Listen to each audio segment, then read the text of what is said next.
दिल्ली के कैलाश हिल्स इलाके में आईआरएस अधिकारी की बेटी से रेप और मर्डर के मामले में आरोपी राहुल लगातार चौंकाने वाले खुलासे कर रहा है। अब तक पुलिस पूछताछ में पता चला था कि राहुल को गंदी लत है, लड़कियों की लत है। वो लगातार प्रोस्टिट्यूट्स के पास जाता था, साथ ही गंदी फिल्में भी देखता था, पॉर्न देखता था। ऐसे खुलासे उसने खुद किए हैं और उसकी नीयत आईआरएस बेटी पर पहले से ही खराब थी। हालांकि जब बयान दे रहा था तो उसने उस पीड़िता को दीदी भी कहा है, जो बेहद हैरान करने वाला है, बेहद घिनौना है। और अब पुलिस पूछताछ में उसने बताया कि रेप और मर्डर करने के बाद उसने क्या कुछ किया। दरअसल आरोपी ने पुलिस को बताया कि वह वारदात के बाद जिस होटल में ठहरा था वहां उसने कोई पहचान पत्र नहीं दिया था। उसने कमरा लेने के लिए वहां मौजूद स्टाफ को 500 रुपए दिए थे। ऐसे में अब पुलिस होटल के स्टाफ पर कार्रवाई करेगी। पुलिस आरोपी के बयानों की पुष्टि के लिए होटल, टैक्सी, ऑटो चालक के बयान भी दर्ज कर रही है। शुक्रवार को पुलिस टीम ने आरोपी के साथियों के साथ पूछताछ के दौरान उसका सामना करवाया। लंबी पूछताछ के बाद पुलिस ने आरोपी की निशानदेही पर युवती का मोबाइल भी बरामद कर लिया। आरोपी ने पूछताछ में बताया कि जब वह होटल में कमरा लेने के लिए पहुंचा तो उसके पास कोई पहचान पत्र नहीं था, जिसके चलते होटल में कमरा मिलने में परेशानी आई। होटल के स्टाफ ने कमरे का किराया 1500 रुपए बताया। आरोपी ने उन्हें 2000 रुपए दिए, जिसके बाद स्टाफ ने बिना आईडी प्रूफ उन्हें कमरा दे दिया। कमरे में जाने के बाद आरोपी ने सबसे पहले एक क्विक कॉमर्स ऐप के जरिए आईटी शर्ट ऑर्डर की, जिसकी पेमेंट वह कैश ऑन डिलीवरी करना चाहता था। इसके अलावा उसने वहां खाना ऑर्डर किया था। आरोपी ने बताया कि वह युवती का फोन लेकर आया था। बाद में उसने वह फोन आस्था कुंज पार्क स्थित एक कूड़ेदान में फेंक दिया था। पुलिस टीम ने फोन बरामद करने के लिए पूरे इलाके में कई बार जांच अभियान चलाया, जिसके बाद फोन बरामद किया गया। मोबाइल की बरामदगी को जांच में अहम कड़ी मानी जा रही है। पुलिस अब कॉल डिटेल, चैट हिस्ट्री और लोकेशन डेटा खंगाल रही है, ताकि वारदात से पहले और बाद की गतिविधियों की सटीक टाइमलाइन तैयार की जा सके। आरोपी वारदात के बाद राजस्थान भागने की तैयारी में था। घर से पैसे व ज्वेलरी चोरी करने के बाद राहुल ने आस्था कुंज नेहरू प्लेस होते हुए 600 रुपए में टैक्सी लेकर पालम रेलवे स्टेशन पहुंचा था, जहां से उसे ट्रेन पकड़नी थी। लेकिन उसने स्टेशन पहुंचने से पहले ही ट्रेन वहां से चली गई, जिसके बाद वह स्टेशन से बाहर आया और ऑटो लेकर द्वारका स्थित होटल पहुंचा, जहां से बुधवार देर रात पुलिस ने उसे गिरफ्तार कर लिया। फिलहाल पुलिस आरोपी से पूछताछ कर रही है। पुलिस ने इस बात की पुष्टि की तो पता चला कि बुधवार को पालम में दोपहर में शालीमार मालिनी एक्सप्रेस और रात 8 बजे के बाद कई ट्रेन जाती है। ऐसे में पुलिस अब यह मानकर चल रही है कि वह दोपहर की ट्रेन छूटने के बाद रात की ट्रेन पकड़ने की फिराक में था।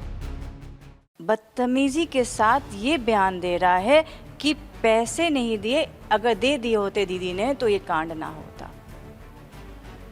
मेरा खून खौल गया ये पढ़ के। क्या आपका नहीं खौला?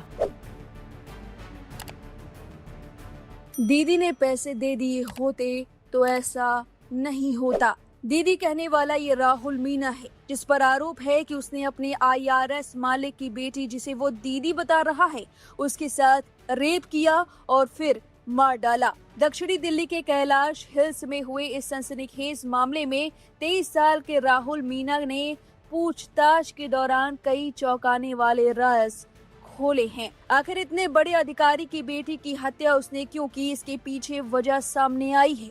उसकी गंदी हरकतों का खुलासा हुआ है, गंदी आदतों का पता चला है। साथ ही राहुल ने कबूला कि वो मारता नहीं अगर उसे पैसे मिल जाते। चलिए आपको सनसनीखेज कबूलनामे को सिलसिलेवार तरीके से बताते हैं। राहुल मीना ने पुलिस पूछताछ में कहा कि नौकरी से निकाले जाने पर उसे बेइज्जती महसूस हुई थी।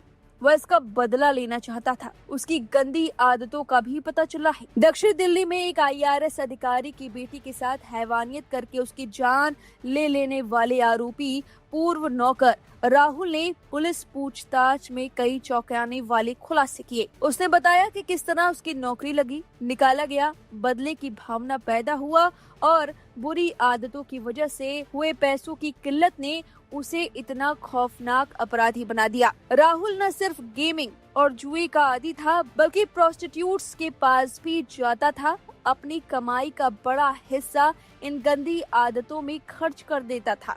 23 साल के आरोपी राहुल मीना ने बुधवार सुबह दिल्ली में अपने पूर्व मालिक की बेटी संग दुष्कर्म किया और उसे मार डाला। इसके बाद वह लूटपाट करके भाग गया।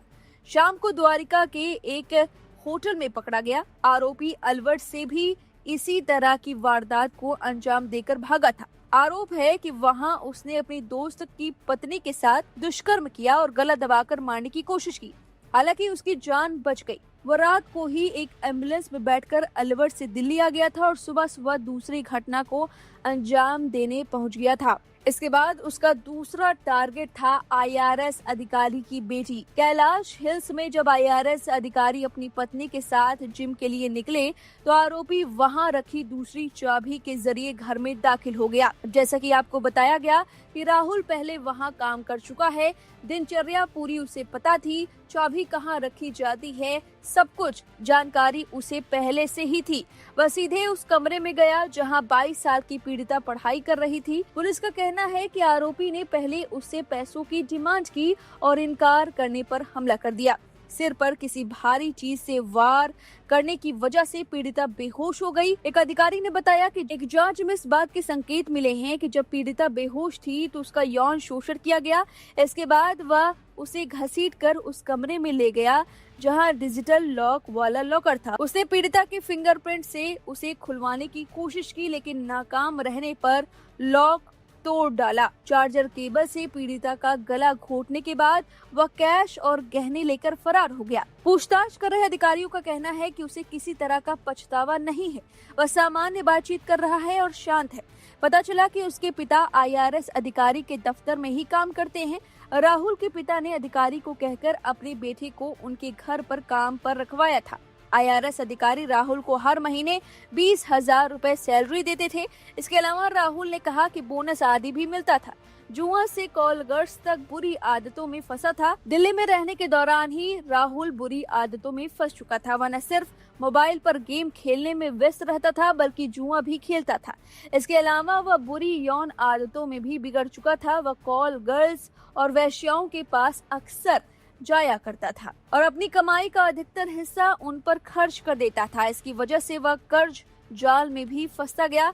बाद में उसने जब अधिकारी के घर हिसाब किताब में गड़बड़ी शुरू कर दी और अधिकारी को इसकी भनक लगी तो उन्होंने काम से हटा दिया। जब निकाला गया तो बेइज्जती हुई और उसका बदला उसे लेना था। जी हाँ, आरोपी ने कहा कि जब उसे काम से निकाला गया तो उसे फिलहाल इस खबर पर आपकी जो भी राय है कमेंट करके अपनी राय जरूर दे। बने रहिए लाइव हिंदुस्तान के साथ।